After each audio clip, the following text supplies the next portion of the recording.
4 students. Here, this is David sir to be welcoming you all for the online classes today. As yesterday, I have already given you the regarding this chapter number 4, the Great Indian Desert, right? As per that, I have already discussed about that, the word meanings and all. Today, we are going to read that particular chapter in explanation way. So just concentrate it properly and listen to the audio and listen to the video and go through this particular format and all those chapter which I am going to just explain you today in this morning time. Okay. So आज हम जो पढ़ने जा रहे हैं हमारा chapter है चौथा अध्याय द ग्रेट इंडियन डेजर्ट, है ना। हमारे भारत का एक विशाल सबसे बड़ा रेगिस्तान के नाम से जाना जाता है वो, है ना, जो भारतीय डेजर्ट में है आता है। हम उस चीज़ के बारे में देखते हैं इंडियन डेजर्ट क्या है और किस तरीके से इसके बारे में विवरण को हम जानते हैं। Let us see, as you have learn that a desert is a flat area covered with the sand and it has very little vegetation. It is a place with the little water. Life is very difficult in a desert, so very few people live there.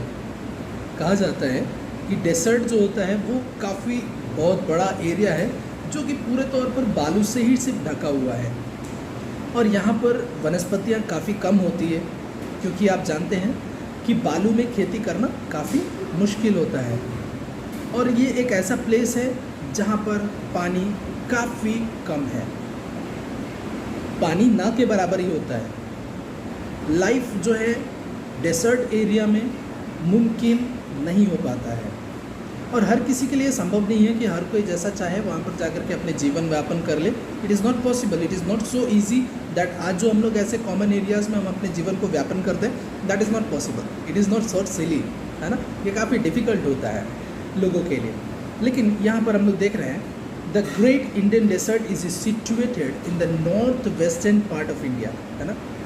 North western part में, हमारे India के north western part में ये जो है एक particular इलाका है जो ग्रेट इंडियन डेजर्ट के अंतर्गत आता है, जिसमें अलग अलग पर्टिकुलर प्लेसेस हैं, जिसमें जैसलमेर नाम का एक जगह है जो कि राजस्थान के ही अंतर्गत में आते हैं ये सब, है ना. जैसलमेर है, जोधपुर है, बीकानेर है, गंगानगर है. ये सब चीज़ों के बारे में हम लोग विशेष करके पढ़ेंगे, right. This part also called as the Thar desert, है ना. और इस इलाके को थार डेजर्ट के रूप से जाना जाता है. थार डेजर्ट जो है हमारा इंडिया का सबसे बड़ा डेजर्ट लैंड के रूप में माना जाता है. जैसा कि हम मैप में अगर देखते हैं, the map shows that the Thar desert covers the large part of Rajasthan, है ना. मैप के आधार पर अगर हम बात करें तो मैप में जो राजस्थान जो है हमारे इंडिया का एक पार्ट है Rajasthan, that is also a state. अगर आप राजस्थान को विज़िट करेंगे तो वहाँ पर आपको देखने को मिलेगा जो थार डेजर्ट है वो सबसे बड़ा एरिया है जो कि डेजर्ट रीजन में माना जाता है. Okay, the Thar desert stretches from Kutch in Gujarat and in south west to the border of Haryana and west of Aravalli hills and extended into the neighboring country of Pakistan. It is 500 kilometers and long and 100 to 300 kilometer wide, है ना. इसका जो हम लोग देखते हैं कि Thar desert जो है जितना में फैला हुआ है उस एरिया के बारे में, जो कि गुजरात से, है ना, कच्छ गुजरात का एक हिस्सा है, कच्छ को भी टच करता है ना. और साउथ वेस्ट में अगर हम आते हैं तो ये हरियाणा का जितना भी बॉर्डर है ना, जो सीमा क्षेत्र है उसको भी वो टच करता है ना. और आधा से ज़्यादा जो है अरावली हिल्स और साथ साथ में एक्सटेंड है, ये फैला हुआ है अपनी पड़ोसी देश से जो कि पाकिस्तान का भी कुछ हिस्सा इसमें आता है ना. ये लगभग 500 किलोमीटर लंबा है और 100 से 300 किलोमीटर इसकी चौड़ाई है, यानी ये वर्ग किलोमीटर के अंतर्गत इस चीज़ का आकलन किया गया है. Alright, Aravalli hills and extended into the neighbouring country of Pakistan. Aravalli hills जो है एक राजस्थान का ही हिल है, ये पहाड़ी क्षेत्र के बारे में यहाँ पे वर्णन किया जा रहा है ना. तो पहाड़ी क्षेत्र में इस चीज़ को देखा गया कि कुछ नाइबरिंग कंट्री को भी वो एक्सटेंडेड वे में टच करता है. इसकी दूरी जो है लगभग 500 किलोमीटर से अधिक है ना. ये 500 किलोमीटर तक इसका फैलाव है, ठीक है. The Thar desert is both sandy and Rocky.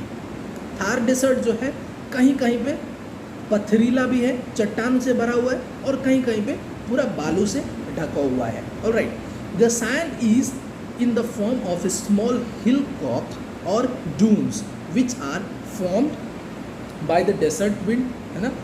Desert में अक्सर क्या होता है कि आंधी तूफानें चलती रहती है, और इन्हीं आंधी तूफानों के कारण क्या होता है कि बहुत सारा एक जहाँ पे आंधी आती है तो वो क्या होता है कि एक जगह में बालुओं को उड़ा के लेके जाती है ना। और जब वो उड़ा करके लेकर जाती है तो कहीं ना कहीं जाकर के एक स्टोर होते जाता है, the place where it is, जहाँ पे मूवमेंट उसका ख़त्म हो जाता है। तो वो जगह पे जाकर एक टीले के जैसा आकार में बन जाता है, वही उसको क्या बोला जाता है, बालू का टीला, है ना, बना हुआ, या सैंड डून्स या हिल कॉक के नाम से जाना जाता है। ठीक है। Dust storms are very common. Dust और स्टॉर्म्स जो है ये काफ़ी आम है वहाँ पे। अक्सर आंधी तूफानें होती रहती है क्योंकि खुला मैदान है, चारों तरफ से पूरे पूरे बालू से भरा हुआ है, और बालू हल्का है, इसीलिए थोड़ा सा भी हवा आने से क्या होता है, उस सारे बालुओं को लेकर के स्टॉर्म में के आधार में वो क्या हो जाता है, चेंज हो जाता है ना। This storms carry a large quantity of the sand with them. और ये जो जितनी भी आंधियाँ होती है वो सारा तेज़ी में आने की वजह से क्या होता है कि जितनी भी बालुएं इकट्ठा होती है उन सारे बालुओं को लेकर के स्थानांतरित हो जाती है ना, एक जगह से दूसरे जगह तक के लिए वो मूव कर जाती है। दस the sand dunes keep on shifting. इसलिए सैंड डून्स कभी भी स्थिर नहीं रहता है। सैंड डून्स हमेशा क्या होती है, स्थानांतरित होते रहती है, एक जगह से दूसरी जगह वो मूव करते रहता है। जैसे जैसे हवाएं आती रहती है, जैसे जैसे हवाएं चलेगी, आंधियाँ चलेगी, वो तुरंत उसको क्या करता है, लेकर के बहा के जाता है। ठीक है।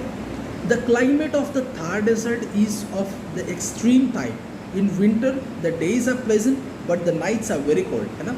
हम जानते हैं कि क्लाइमेटिक कंडीशन के आधार पे अगर हम बात करते हैं तो क्लाइमेटिक कंडीशन यहाँ पे बहुत ही प्लेजेंट होता है, बहुत ही अनुभव करने में हम लोग को बहुत ही अलग महसूस होता है। कारण क्या है, यहाँ पे ठंडे के समय में दिन जो है आपका काफ़ी सुखद होता है, आरामदायक होता है, लेकिन रात जो होती है वो काफ़ी ठंड में गुजर जाती है। कारण क्या है कि जितने जो बालू हैं, बालू जो जितना तेज़ी में गर्म होता है उतने तेज़ी में वो ठंड भी हो जाती है। ठीक है। तो in summer days the days are very hot but the nights are cold, है ना। गर्मी के भी मौसम में भी वैसे ही है, दिन जो है लगभग 50 डिग्री सेल्सियस के ऊपर चला जाता है वहाँ पे, है ना, लेकिन आपका जो नाइट जो है वो नॉर्मल टेम्परेचर आ जाता है ना। तो hot dry wind blow during the day, है ना, पूरे दिन में क्या होता है कि गर्म गर्म हवाएं चलती रहती है। The rainfall is very little, और यहाँ पे थार मरुभूमि वगैरह में होने के कारण यहाँ पर जो है बारिश काफ़ी कम होती है। ओके, जिसका रीज़न क्या होता है कि यहाँ पे फर्टिलिटी काफ़ी कम है, यहाँ पे उपज जो है, खेती वगैरह जो है वो काफ़ी कम होता है। Alright. The Luni is the only river that flows in the Thar desert. Luni एकमात्र एक ऐसा नदी है जो थार डेजर्ट से होकर के गुजर रही होती है। It is a seasonal river. ये एक मौसमी नदी के रूप में माना जाता है। जब भी मौसम होता है बारिश का तो उस समय वो नदी प्रवाहित होती है ना। Thorny plants and the shrubs are the only vegetation that found in the desert. Desert में सिर्फ कांटीला पेड़ पौधे आपको मिलेंगे और कुछ छोटे मोटे झाड़ियाँ मिलेगी आपको, है ना। और साथ में ओनली द कुछ ही वहाँ पे जो वनस्पतियाँ हैं वो काफ़ी कम मात्रा में पाई जाती है। लेकिन at the some places the underground water comes from the surface, comes to the surface. The tree and the plant grows around it. The people settle down to this area and cultivates whatever they can, है ना। क्या होता है कि यहाँ पे जितने भी फार्मर्स लोग हैं वो इसको कल्टिवेट करने के लिए बहुत ही रेयर मात्रा में जो अंडरग्राउंड वाटर है वो वाटर लेवल वहाँ तक पहुँच पाता है जहाँ पे वो खेती को कर रहे होते हैं, जिसकी वजह से उनके लिए आसान हो जाती है कि वो खेती को कर पाएंगे, वो भी बहुत ही लिमिटेड वे में वेजिटेशन को वो कर पाते हैं। ऑलराइट। जो such places where the water is availability is there, जहाँ पे उपजाऊ करते हैं, उपज खेती करते हैं, वैसे जगह में जो छोटा सा पानी, जो थोड़ा सा पानी उपलब्ध होता है उसको मरुद्वीप के नाम से कहा जाता है या ओएसिस के नाम से जाना जाता है। The plant like the palm, cacti and the some type of the acacia near grows near the oasis, है ना। यहाँ पे कुछ ऐसे पाम वगैरह है ना, और काकटी है, जो कांटीले पत्थर आपको कैक्टस वगैरह के बारे में हम लोग बोलते हैं, वो और आपको अकाइया जो है ये बबुल के नाम से बोला जाता है। बबुल एक पेड़ है जो भी कांटीला कांटीला पेड़ जो यहाँ पर भी आपको गांव में भी देखने के लिए मिल सकता है ना। So the water problem has been solved the great extent by the Indira Gandhi canal. Indira Gandhi canal के द्वारा पानी का जो प्रॉब्लम जो राजस्थान में होता था उसको काफ़ी हद तक कम किया गया है ना, जिसकी वजह से क्या हुआ कि it is called as the Rajasthan canal, और इसको दूसरा नाम भी दिया गया जिसका नाम क्या है, Rajasthan canal. Okay, it is the world's longest canal है ना, ये जो दुनिया का है जो सबसे लंबा चौड़ा कैनाल माना जाता है। The farmers have started to grow the variety of the crops here है ना। फार्मर्स जितने भी है यहाँ पे इस कैनाल की मदद से है ना, इस कैनाल की मदद से बहुत सारे विभिन्न प्रकार के खेतियों को करना प्रारंभ किए। Camel is the chief means of transportation. Camel जो है, ऊँट जो है, यहाँ पे एक मुख्य रूप में हम लोग देख सकते हैं कि मुख्य जो ट्रांसपोर्टेशन का साधन है, यातायात का साधन है। It can live without water and food for many days. Camel जो है बिना पानी का और बिना भोजन का काफ़ी दिनों तक जी सकता है। It has a broad padded feet which helps to walk firmly on sand. It is called ship of desert है ना। हम जानते हैं कि ऊँट जो है मरुभूमि का जहाज माना जाता है। कारण क्या है कि इसके पास में इसका जो पाँव होता है वो पूरा नीचे से गदगद होता है, गुलगुल होता है ना, और जो कि आराम से बालू को ग्रैब करते हुए चलने में मदद करता है ना, और उसका पकड़ आसान हो जाता है, और वो चलने के टाइम में वेब्ड फीट होने के कारण है ना वो आराम से पाँव रख करके चल पाता है। So today's chapter here only we are going to study. Actually I have already given the those much of the word meaning, वो आपके लिए काफ़ी यूज़फुल है। आप प्लीज़ इसको पढ़ें और ध्यान से सुने आज की वीडियो को। आई होप, मैं आशा करता हूँ कि आज का वीडियो आपको अच्छा लगा होगा। सो मेरे चैनल को सब्सक्राइब करना ना भूलें। Just go and subscribe to my channel and you can get the more updates. आप मेरे अपडेट्स को डेली आपको बेल आइकन पे प्रेस करें, आपको ऑल टू ऑल डेली का आपको अपडेट्स मिलते रहेंगे। Thank you very much, God bless.